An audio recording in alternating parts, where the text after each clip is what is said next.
পরে মাটা কেটে গেলে কতদিন পরে দেখাশোনা হবে?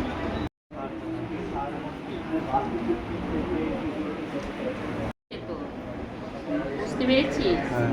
বিয়ের বাধাও রয়েছে, হ্যাঁ, বাধাটা কাটিয়ে নেবে। বুঝতে পেরেছিস? কি করতে হবে? ঠিক আছে, এখানে যদি কাটাস তাহলে বাবার কাছ থেকে একটা রসিদ আছে, সেটা নিয়ে নেবে। বুঝতে পেরেছিস? হ্যাঁ। কাটিয়ে নেবে। কতদিন পরে মাটা কেটে গেলে কতদিন পরে দেখাশোনা হবে? ওটা কাটা না, কাটা।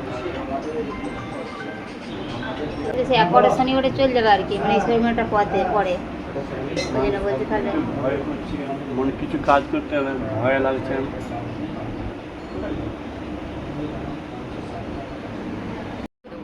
ঠিক আছে, আর একটা অসুবিধা আছে, বলছিল বাবাকে বলছিল সেই কথাটা বলবে তোমাকে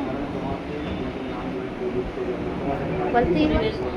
হ্যাঁ যে ওষুধটা দেবো এই ওষুধটা খাবি, মাংসটা জানি ক্লিয়ার হয়ে যাবে। বুঝতে পেরেছিস? আর হচ্ছে ডেলি ফুল খাবে নি, ডেলিভের পাতা জল খাবে নি, জলটা নিয়ে যাচ্ছে এই যে করে দেবো। মুখের জিনিস আছে পকেটে রাখতে ছিল, এটা তো খাবার নয়, পকেটে রাখা খাও, সব দিন খাবো। জল